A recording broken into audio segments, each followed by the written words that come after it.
Testing. Not working. There we go. Okay. So we have a special award for a BTU member, Taylor McCoy, who is a Shattuck Award winner. This is a very prestigious award that's given by the city for public service. And Taylor is a teacher, Taylor is at the Matterhunt, has been there for 10 years. You can clap because this is a big thing for her.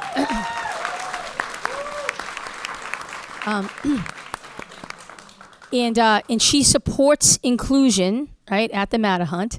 And so we're going to, Chair Robinson has a thing she wants to read. But Taylor, we're going to have you come up and we're going to stand with you after Chair reads it to be able to do a nice picture for you, okay? And you guys can clap like crazy because she's awesome and deserves this award.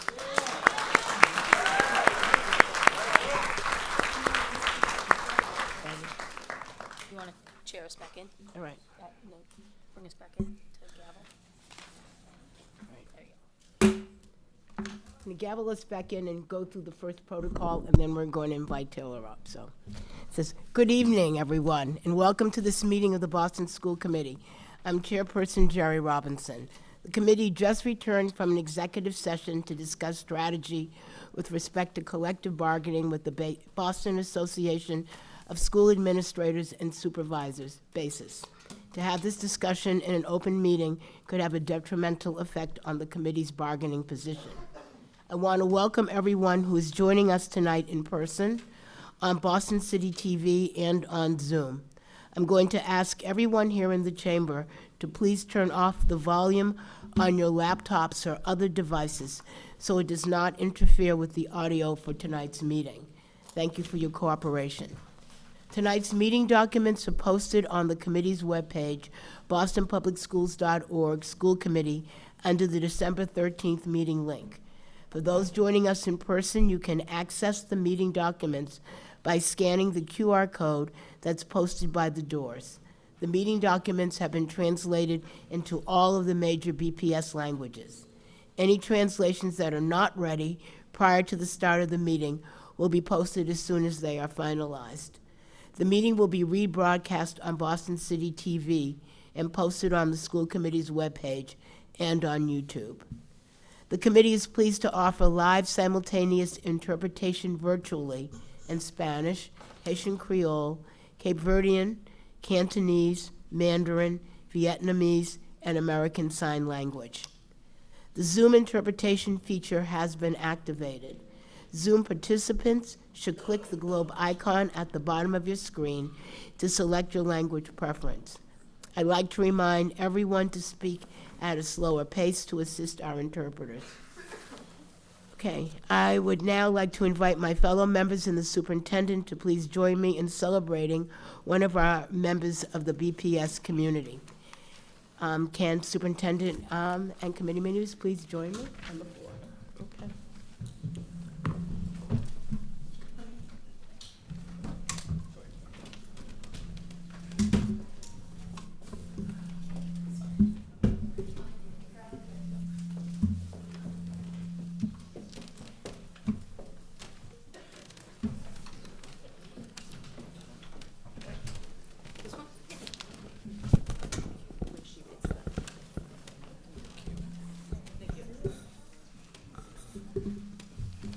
I think down here, Neil, is this better down here? We'll have some people on the lower level and some up. Okay. Chair, I'm going to hold this for you. Is that one a longer one? Thank you. Okay. Yeah, maybe just there would be great. Okay. Thank you. Shattuck, what's a big deal? Yeah. Congratulations. Each year, the Boston Municipal Research Bureau honors a handful of city employees with the Henry L. Shattuck Public Service Award. The award recognizes public servants who exemplify integrity, initiative, leadership, and commitment to the public good. We're thrilled that one of this year's Shattuck recipients is an inclusion specialist at the Mattahunt Elementary School. Please join me in congratulating Taylor McCoy.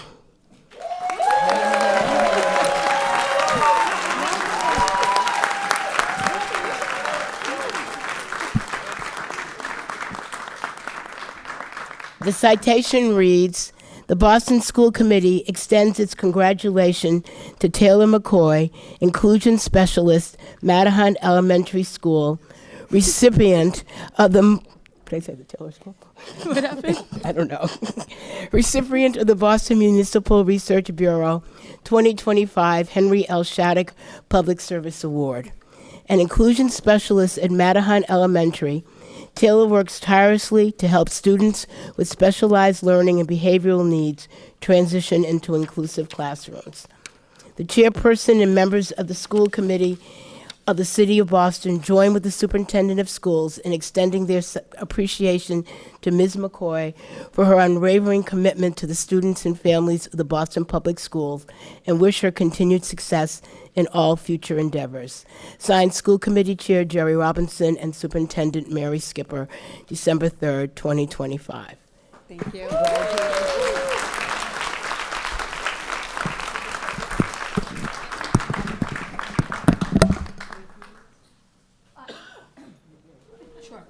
Yeah, I just want to say we couldn't be more proud. Not every time the Shattuck is it given to a Boston Public School employee. So this is actually a really big deal. It's also an award that's very prestigious, like in the city. And Taylor has just really stood out for how much she loves and cares about her school, her kids, the work she does every day. She's also a new teacher developer. So she's really committed to making sure that the next generation of teachers are cared for and trained. So we couldn't be more proud about it. And I think this is one we really want to just hear a lot of great applause for her. Yes.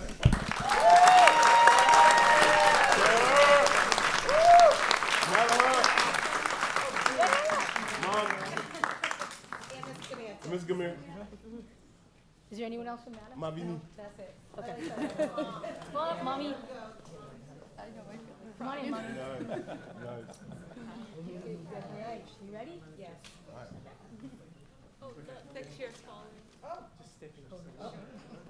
Thank you. Make sure it's straight. Hold on.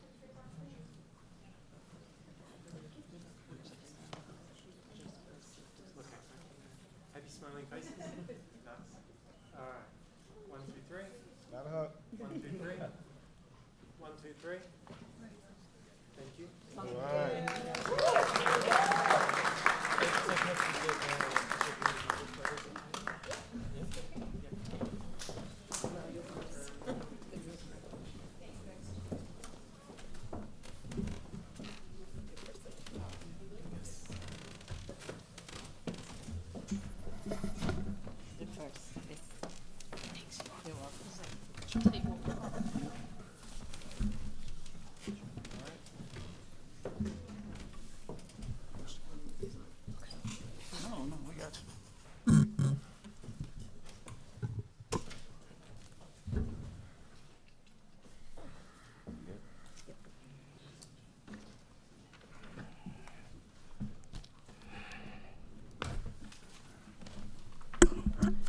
Okay, we will begin with the approval of minutes. I will now entertain a motion to approve the minutes of the November 19th meeting. Is there a motion? So move. Thank you. Is there a second? Second. Is there any discussion or objection to the motion? Is there any objection to approving the minutes unanimously? Right. Hearing none, the minutes are approved. Before we move on to public comment, I want to remind the members that you received 2 memos over the past week. The first is on the cell phone policy, and the second is on the analysis of bilingual programming and consideration for district-wide access. The memos address follow-up information requested by the committee. Both documents are available in your meeting folders and have been posted on the website under today's meeting materials. I want to acknowledge those who have come to public comment to share their experiences on the perspectives of both topics. We will have a more in-depth discussion on these topics at a later date. We will now move on to general public comment. Ms. Parvex? Thank you, Chair. The public comment period is an opportunity for individuals to address the school committee on school-related issues. Questions on specific school matters are referred to the superintendent. Questions on policy matters may be discussed by the committee later. The meeting will feature 2 public comment periods, with the first comment period limited to 1 hour. After 1 hour, anyone who hasn't testified will have the opportunity to do so at the end of the meeting. We have 60 speakers this evening. Each person will have 2 minutes to speak, and I will remind you when you have 30 seconds remaining. Please feel free to email your comments for distribution to the committee. Speakers may not reassign their time to others. The time that an interpreter uses for English interpretation will not be deducted from a speaker's allotted time. Please direct your comments to the chair and refrain from addressing individual school committee members or district staff. Please note the comments of any public speaker do not represent the Boston Public Schools or the Boston School Committee. Please state your name, affiliation, and where you live before you begin. If you're on Zoom, please sign in using the name you registered with for public comment, and be ready to unmute and turn on your camera when it's your turn to speak. Please raise your virtual hand when I call your name. To support interpretation, please speak slowly and clearly. We will start with our first group. Julia Mejia, Councillor Julia Mejia, Katie Lee, Sue Wan Lui, Lin Ye, and Jasmine McGovern. Councillor Mejia. If Councillor Mejia is not in the room, we will continue with Katie Lee.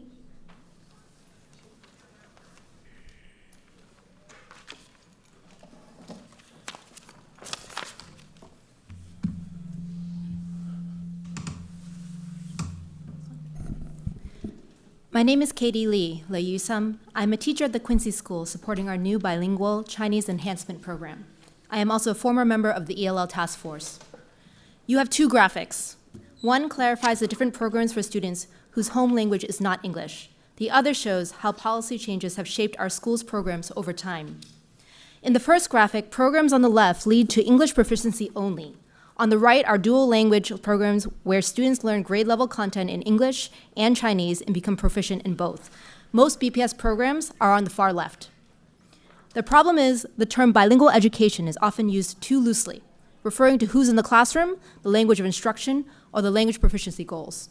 For example, before 2002, the Quincy's transitional bilingual education program was called a bilingual program, but the goal was still English only. In 2002, after bilingual programs were eliminated statewide, teachers could use Chinese only occasionally for clarification in SEI classrooms, yet the program was still commonly called a bilingual program in the community. Recently, with BPS again restricting home language use, our school acted and secured a DESE-approved bilingual program. This is the first time in the school's 175-year history that we have a program designed to sustain Chinese, not subtract it. We are in ongoing discussions with the community about moving even closer to a program where students become fully bilingual. However, rising costs have forced many working-class Chinese families 30 seconds. out of Chinatown, making the school designed for them out of reach.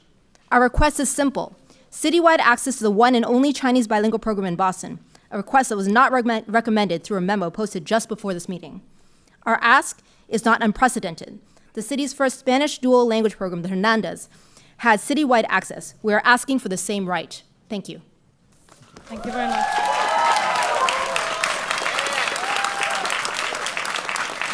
Q Wan Lui.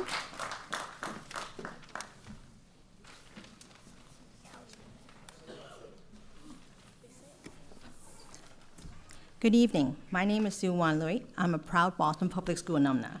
I'm currently a teacher at the Josiah Quincy Elementary School, my alma mater. I'm here tonight to ask you to expand the JQES bilingual program catchment to citywide. I stand before you as living proof that bilingual education works. My story is one of perseverance, belonging, and opportunity, which mirrors many bilingual education students. I was once a newcomer, trying to navigate a new school, culture, and language. The Chinese bilingual program at JQES became my haven, a place where I found support to learn English and succeed academically. It was where I could communicate with my teachers and classmates express my needs to my teachers, and where my parents felt comfortable to reach out. It was where I truly felt I belonged and where my culture and language were valued. Those values have stayed with me. I still speak and write Chinese fluently because from a very early age, I learned that who I am matters. One reason I chose to teach at JQES is because I want to give back to the community that shaped me. I strive to create the same space for my students, a place where they belong, where their families feel welcome to seek advice and share their hopes, and where their language and culture are celebrated. I simply want to pay it forward. Many bilingual students and I are success stories because we had the opportunity and the support to thrive. There's no secret formula for student success. 30 seconds. Provide children with resources, opportunity, and a sense of belonging for the children and their families, and you're already halfway there. Please give the same opportunity to more students. I urge you to make the JQES bilingual program catchment citywide. Access to bilingual program is equitable, vital, and life-changing. Let's create more success stories together. Thank you very much. In Ye.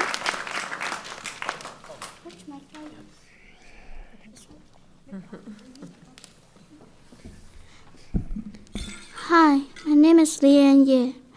I'm in the 4th grade at Quincy Elementary School, and I live in Chinatown. My first language was Mandarin Chinese. We speak Mandarin at home. I've been in the SEI classroom in my school since kindergarten. I am here today because I want you to know that while my English is improving a lot, I am starting to lose my Mandarin because I don't have a chance to use enough at school.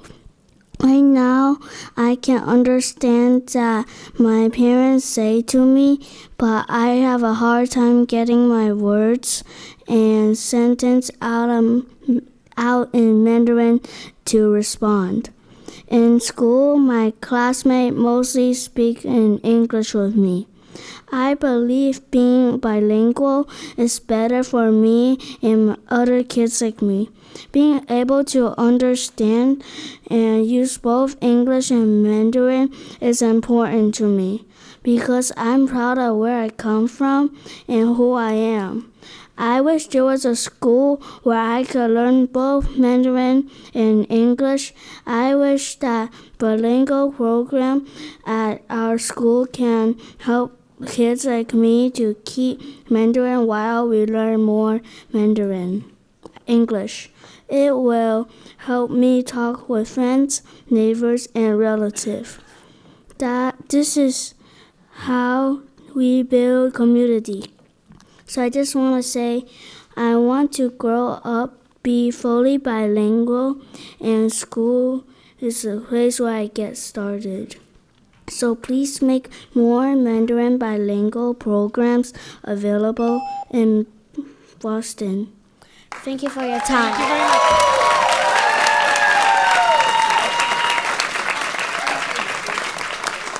Next person is Jasmine McGovern. Jasmine McGovern.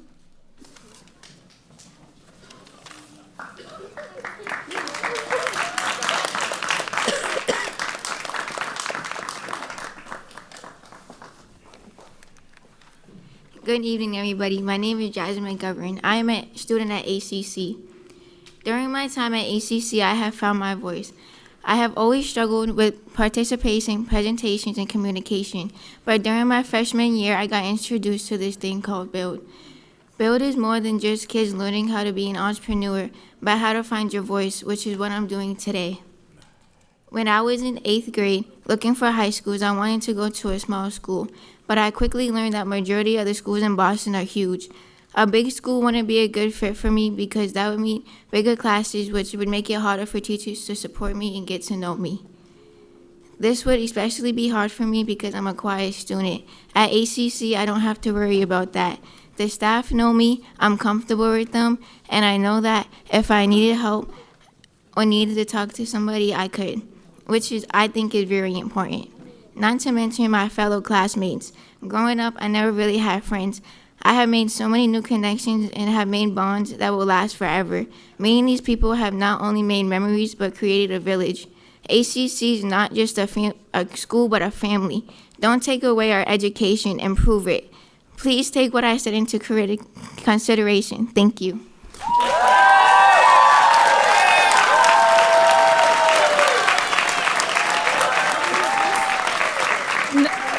The next group is Isabel Aguirre, Martina Gonzalez, Josh Butler, James C. Arquila, and Netch August. Isabel Aguirre.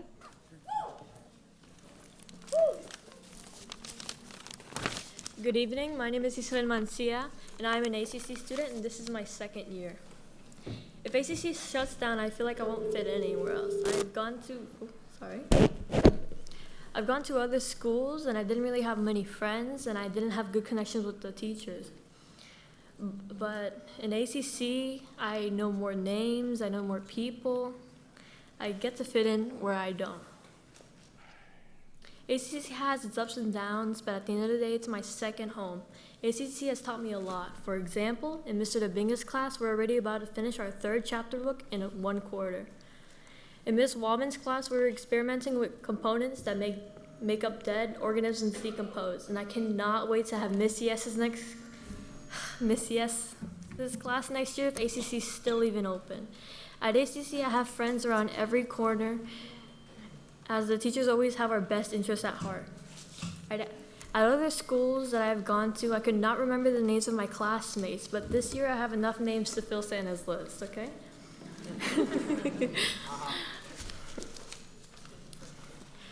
When I was younger, I had massive stage fright, but in my freshman year of ACC, I've had enough confidence to go up in front of the class and present, and now look at where I sit today.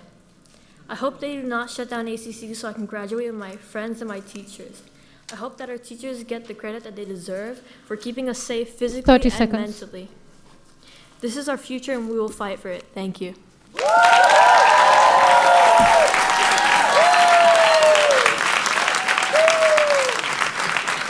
Martina Gonzalez. Martina Gonzalez.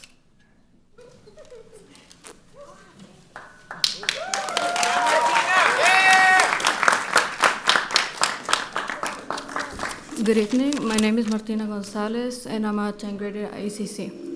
One of my first thoughts when I heard about the threat of my school closing was, well, I'll have to find another small school to transfer to. But I quickly realized that it was the district's plan to close all the small high schools. The size of ACC is one of the things I love the most about my school. As someone who is very quiet and sometimes shy, it was really helpful to have small-sized classes where I could get comfortable. When I came to ACC for my 9th grade year, I was new to the country, and I was afraid of making mistakes when speaking English, which made me even more quiet.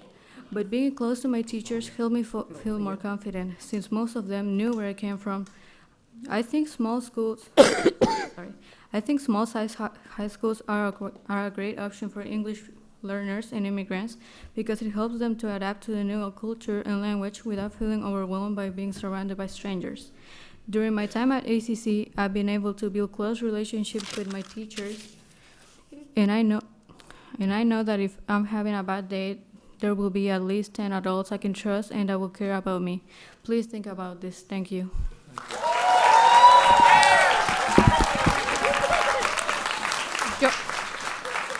Josh Butler.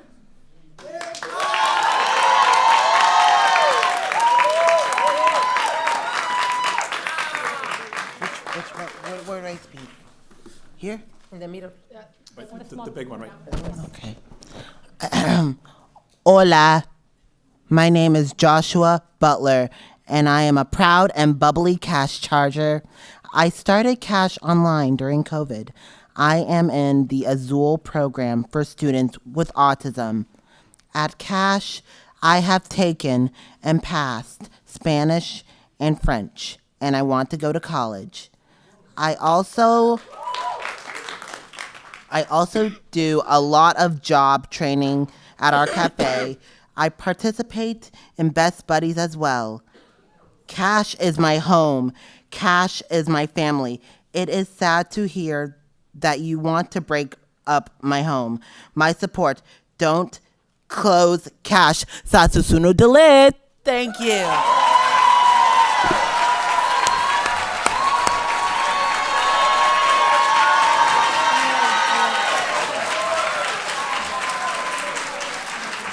Jem C. Archila. Jem.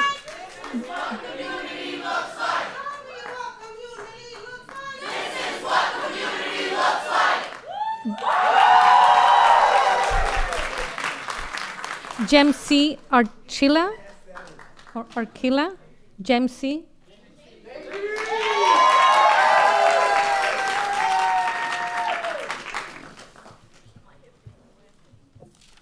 Good evening. My name is James Z. I attend Cash High School. Small schools hold more importance than many kids and families because big schools don't always benefit everyone. Not everyone can adapt and thrive in large high schools. Some students might have conditions and problems that can be cared for at schools like Cash, won't be cared for the same way somewhere else. Teachers have better understandings of students, can gauge when something is wrong, not only in schools, outside of schools. Our counselors understand better the students because they have been with us for so long, and they see our potential. Our small school is like family.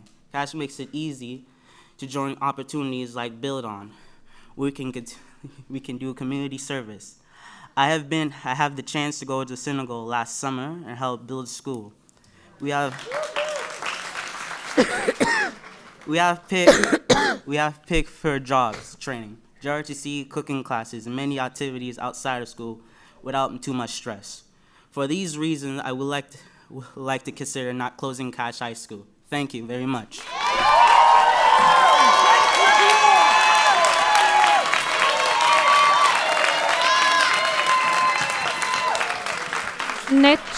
Nech August.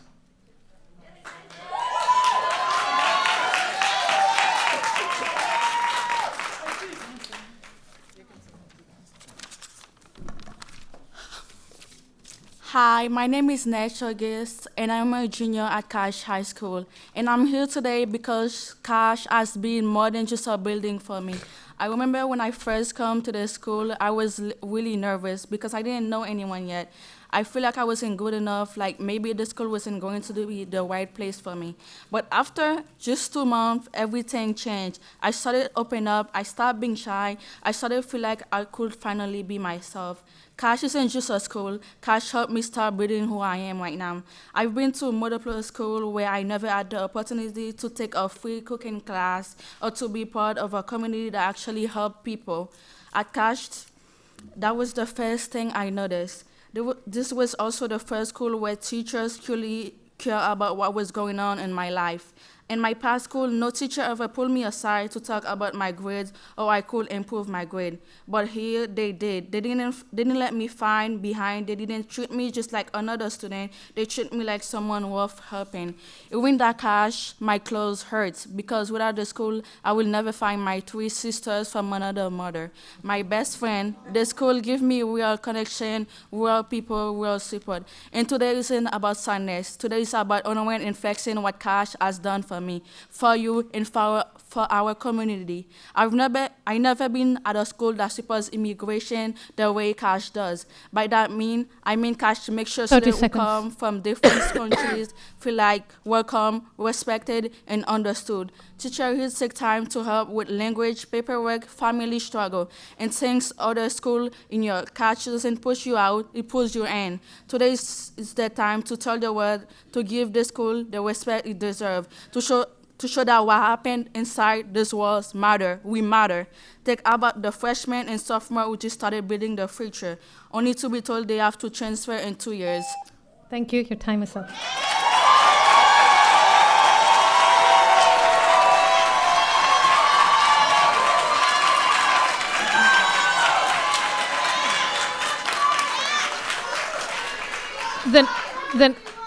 The next speakers.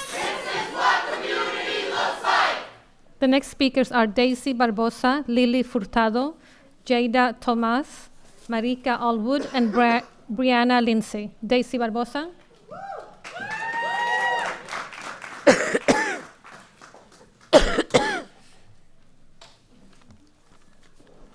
Hi, my name is Daisy Barbosa, and I'm a Henderson K-12 Inclusion alum.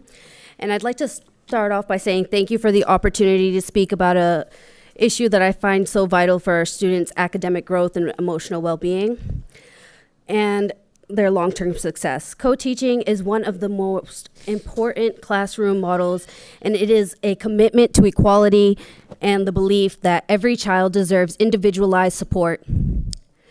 As a Henderson K-12 Inclusion alum, I have seen how powerful this approach can be. With the school facing closure, it is critical that the practices that define the Henderson do not disappear with it. Students enter our classrooms with diverse needs, and no single teacher can meet all of them alone. Co-teaching changes that.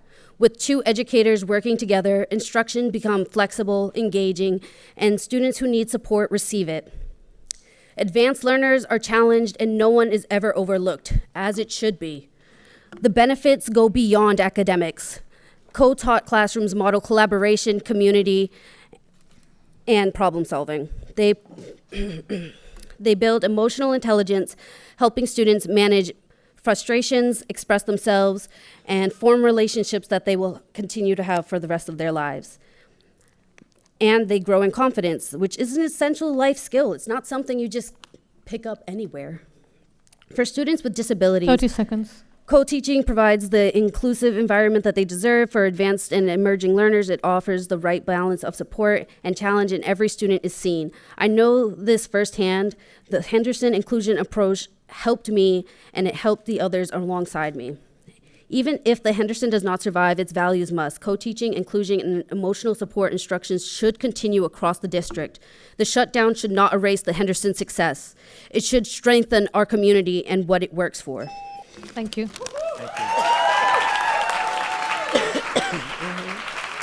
Lily Furtado. Lily Furtado. Lily Furtado. Okay. Jada Thomas. Marika Allwood.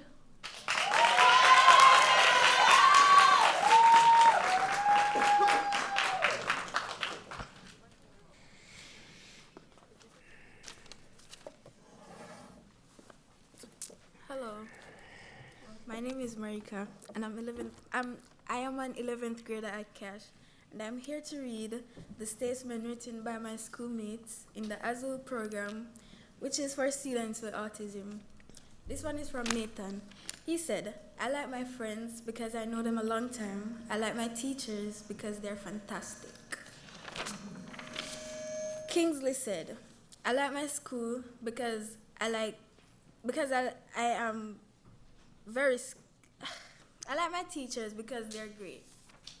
Makai said, the reason why my friends at Cash are important to me is because they're loyal, nice, selfless, helpless, and caring to me. The first friends I made at Cash were Josh, Nick, Xavier, and Vida.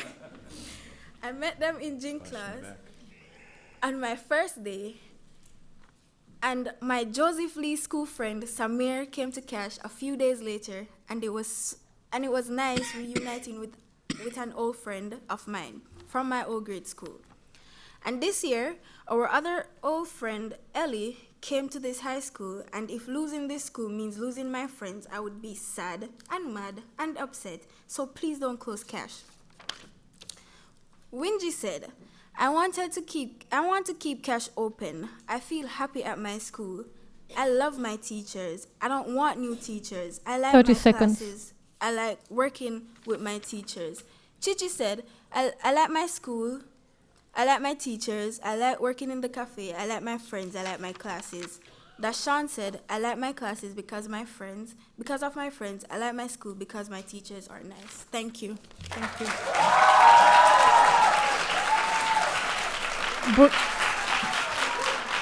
Next speaker is Brianna Lindsay. Brianna Lindsay.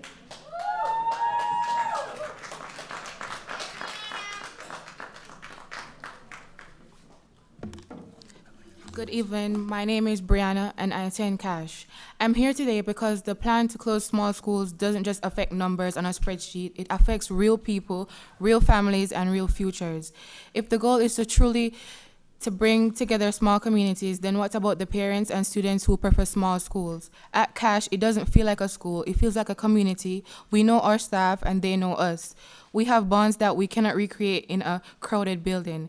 It feels like a place you want to be, a place to better yourself and further your education. Has anyone truly considered the impact this plan has on the staff and students? If the goal is to eliminate empty seats, has anyone thought about moving students from overpopulated schools into smaller ones? This would give students more one-on-one support and more meaningful relationships with educators. Small, intimate learning environments help students perform better because teachers can actually teach and students can actually learn.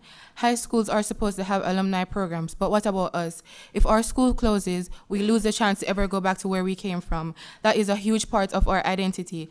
Shutting down my school hurts me, my classmates, and the generations that will come after us. You say kids are the future, but right now your actions contradict that. Closing schools should never be a part of a plan to better the city of Boston. You are only worried about fundings. To the committee, it may feel like we are just dollar signs and ID numbers, but we are students who want education in a place where we feel safe, welcome, and understood. Cash has always been known 30 for seconds. incredible resilience, kids who work hard. We represent this city with pride. If schools get bigger, attendance won't magically improve. Students who struggled in large schools were placed at my school for a reason. Boston needs a place for them, and Cash is the best place. Transition is hard for everyone, especially for students who need extra support. Taking away their safe place makes it even harder. I'm asking you to see us as people, not numbers or price tag. Please don't take away our school. Thank you.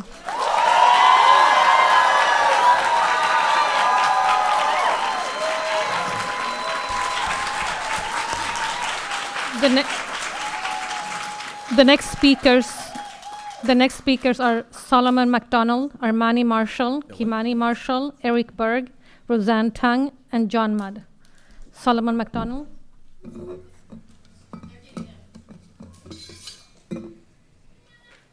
Well, we can continue with Armani Marshall.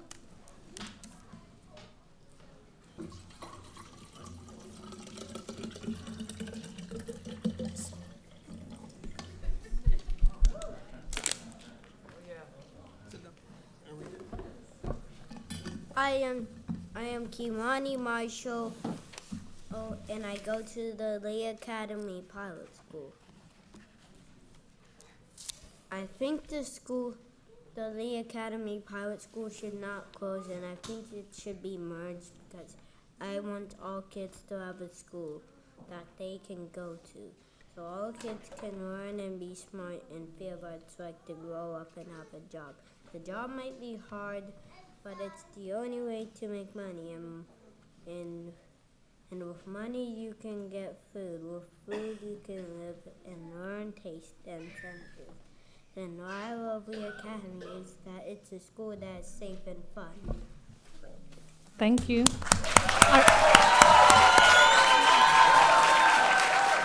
Okay. Solomon McDonald.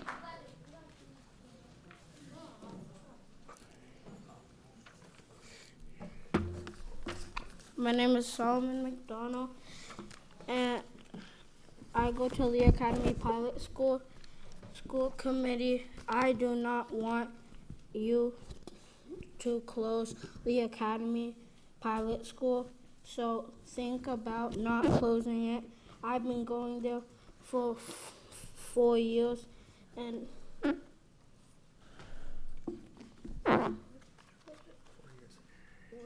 thank you. Thank you very much.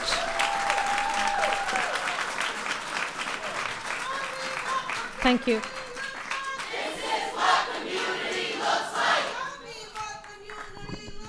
This is what community looks like. Eric Berg.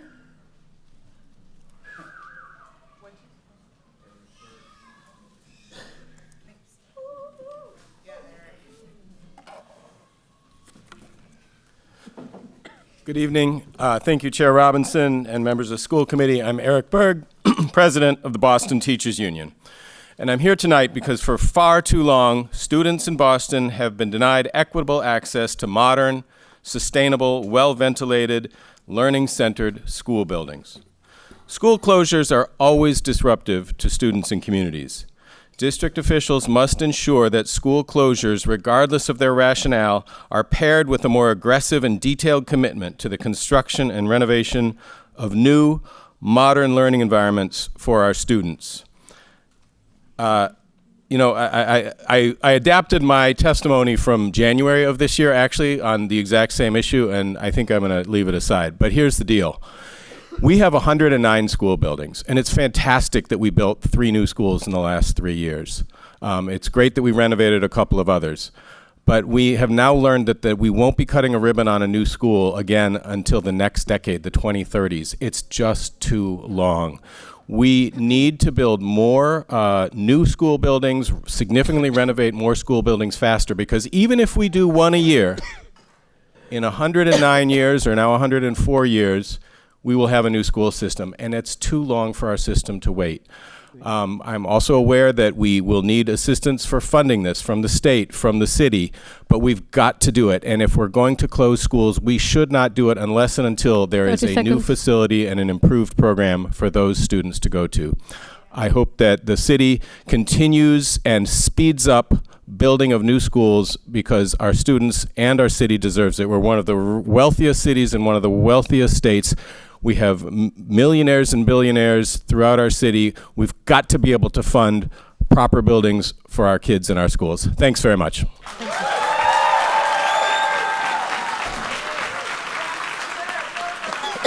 Roseanne Tang.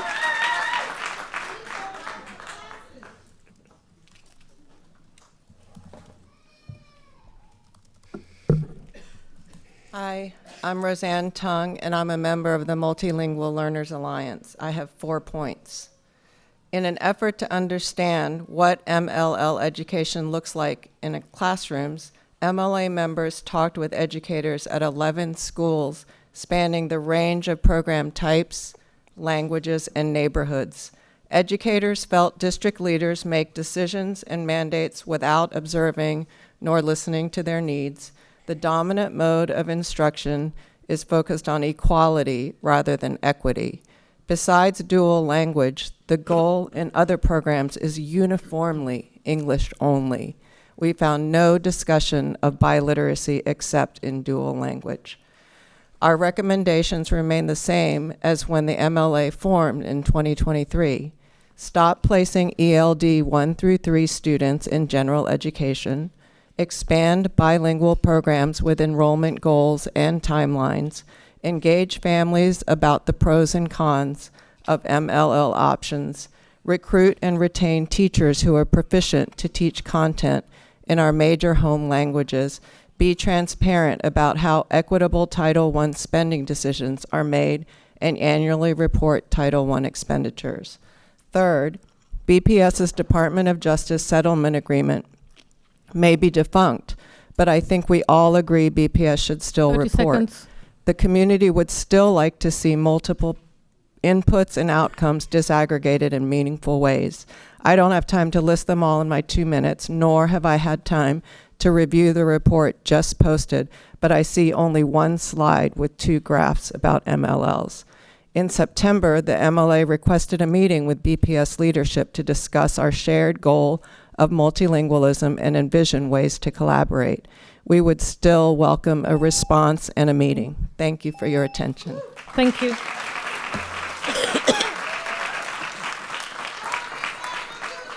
John Mudd.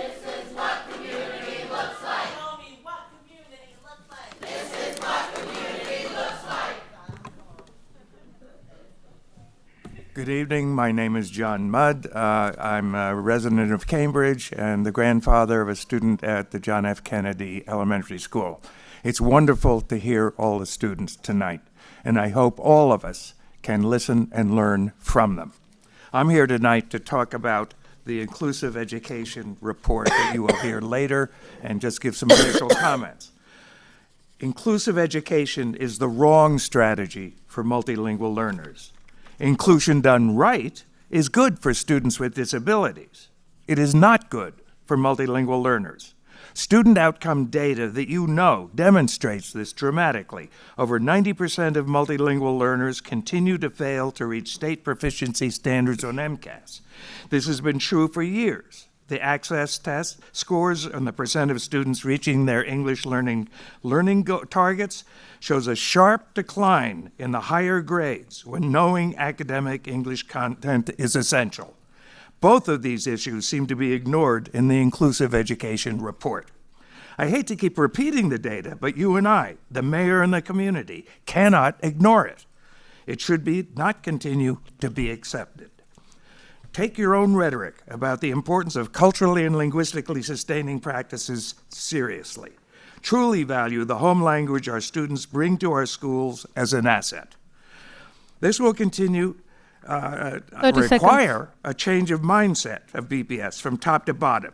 It means going beyond offering dual language to a small minority of students or just supporting great programs like the St. Stephen's Parent Mentors. It means helping parents and teachers and principals and parent liaisons and social workers understand that building on the foundation of the home language by offering instruction in the home language is a better way to learn academic English and become bilingual for those who want it. Thank you. Your time is up. Thank you very much. Our next speakers are Mehdi Raufi, Shari Daly, Michael DeRose, Hilary Crane Stern, and Rayshawn Miller. Mehdi Raufi.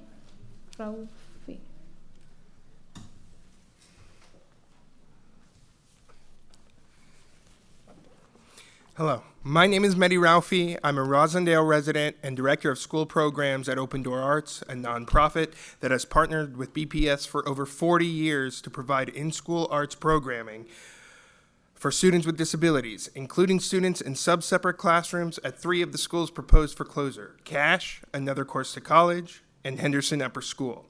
These 3 schools serve a disproportionately high number of students with high IEPs, legally require specialized or self-contained settings with individualized instruction from highly trained educators. Many of these students are not on a diploma track. Many will be educated by BPS until age 22, and their programs are specifically designed to help them build the social, emotional, academic, vocational, and community living skills they need to live and work independently after they leave the district. These students cannot simply choose another school or be absorbed into a new building the way their general education peers might. They must go to where services exist, and right now those services exist in these 3 schools.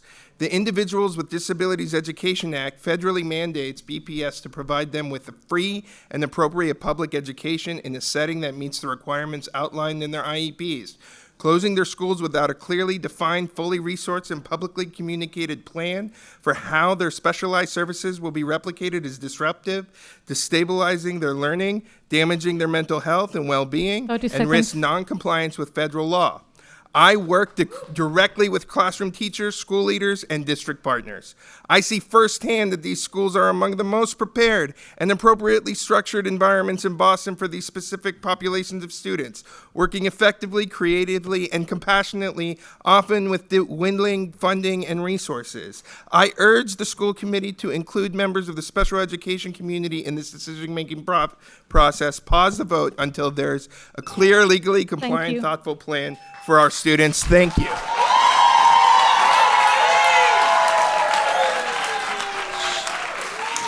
Shari Daly.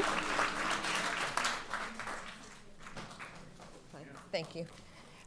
My name's Sherry Daly. I'm the secretary at ACC. I've been there for over 26 years. I'm here to urge you to keep ACC open, the school that Bruce Bowling himself chose for his son, a graduate alumni of ACC. You say we're under-enrolled. Our assignment limit is set by BPS. Our students come through open enrollment, 239. That's your limit. Our actual total today is 239. We currently have 3 more on the acceptance list and 15 on the wait list. That's not under-enrolled. You say students need things like full-size gym, arts to thrive, and that we don't have that in our building, that our building doesn't fit a high school. May I remind you, BPS moved us there from our home in Brighton to an elementary school with the promise of two-phase construction, retrofit the elementary school for us, and then phase 2 to give us a full-size gym, cafeteria, indoor track, and more classrooms. We didn't get that. Students can still thrive without those things. We have sent students to the NFL, other professional sports, through schools like Georgetown University, Pace University, and LSU. We have never had a 30 full-size seconds. gym, but utilized other resources over 50 years. We have many alumni that are teachers, educators, artists, lawyers right here in the city, raising their families. You say population's declining for children? Our alumni are raising their children here in the city. They did and are still thriving. We offer a variety of arts, piano, music, game design, engineer, aviation. We're giving a chance for our children to fly. Thank you. Your time is up. We offer 10 AP classes. Thank you. And we have a graduation rate of 95%. Thank you.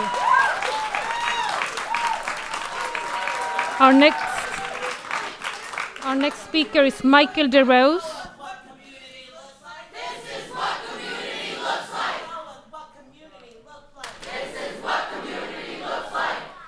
Michael DeRose. No. Hillary Crane Stern.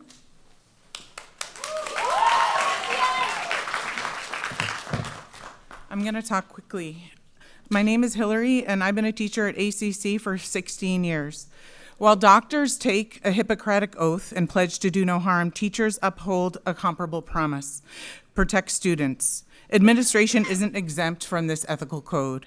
We work together to create safe, supportive spaces where students can thrive academically, socially, and emotionally. And in a time with so much political uncertainty, instead of offering a safe place for most of our for our most vulnerable students, you're shutting it down, increasing fear, and further destabilizing students. ACC has been relocated at least 5 times in its existence. This building was allocated to us 10 years ago by the district with a $7 million upgrade, but it is no longer deemed sufficient. Our permanent home is no longer a high-quality student experience. Perhaps the phrase high-quality student experience doesn't really mean what you think it means. Consider the numbers. By definition, ACC has the most vulnerable students in the district in BPS. We serve 97% students of color. We serve an emotional impairment strand at each grade level. 40% of our population has IEPs. 19% of our students are MLLs. And to graduate from ACC, every single student has to be accepted to college. At ACC, the high-quality student experience is a success we have with all our students, not despite what they bring to the table, but because of what they bring to the table. We offer this high-quality student experience to every student. We are the only open enrollment school in Hyde Park, Mattapan, Rosendale, and West Roxbury. 64% of our students live within 2 miles of the school. Living in the community where you go to school is a high-quality student experience.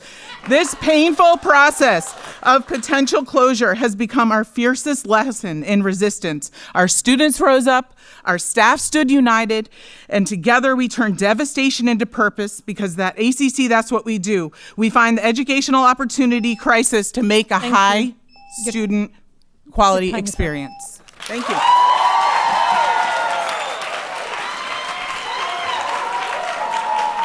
Rayshawn Miller.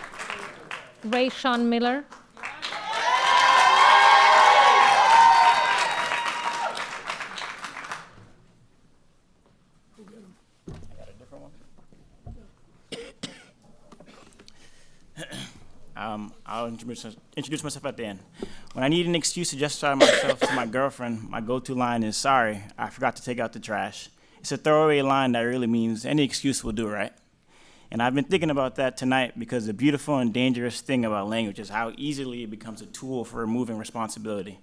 Enrollment, utilization, sustainability. We have heard these reasons before, and those that come after us will hear them again. But all roads still lead back to you, delivering the same polished version of, sorry, we forgot to take out the trash. A neat excuse to cover untidy truths. You, the district, have systematically funneled the highest need students into cash. You, the district, have administratively assigned 39% of our students at cash, meaning they did not choose us, they were placed here by you. You, the district, have created the very conditions you now describe as a failure. And now you, the district, tell us we cannot compete with the deck that you have stacked. Let me be clear, in the words of the late rapper Ka, played bad cards bad, can't be mad at whoever dealt them, but everyone who has stepped foot into cash has seen and felt how well we play the cards we are dealt. We do not lose because of our efforts, we lose because you stacked the decks for us. Your decisions are not rooted in improvement, your decisions are scapegoating. On December 17th, a choice to be or not to be, Destroyers is yours. You may believe everything you have done has been in the service of a better Boston Public Schools for our kids. However, I question a lot about anyone who believes the plan benefits our students.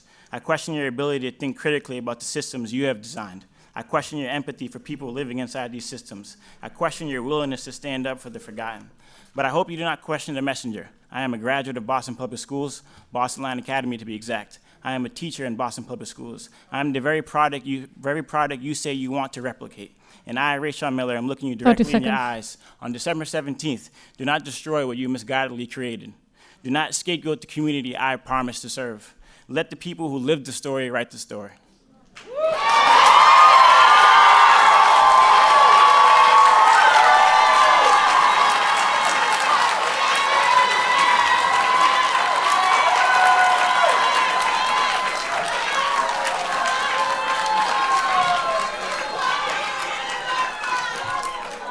The next speakers are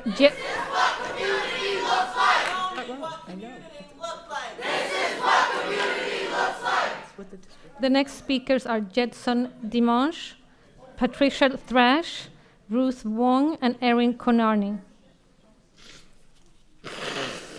Jedson Dimanche.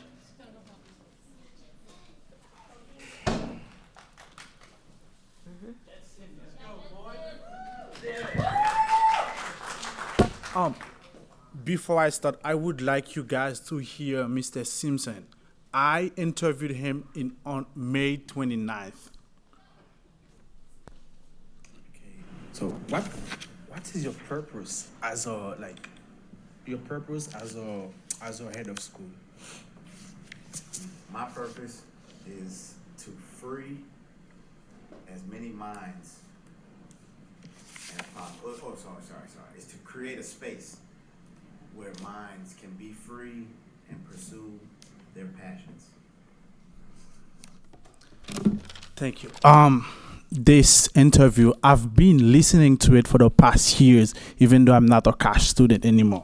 My name is Jedson Dimanche, and I am a former cash student, the president of the class of 2024. Cash is not a school. Cash is a lifeline. It's a home or refuge in a place where students who often feel invisible finally feel seen. Choosing to attend Cash and choosing to stay at Cash was one of the best decisions I've ever made in my life. The compassion and the dedication of every staff member is what makes the Cash family strong. Cash doesn't only care about your intelligence, they care about the whole person. So I'm asking you tonight, on the behalf of the Haitian community, all immigrants, and every student who goes to Cash, please reconsider this decision. Not for me, but for the students who are there right now, hoping the same support and family that I received. Cash has saved lives, opened doors, and created leaders.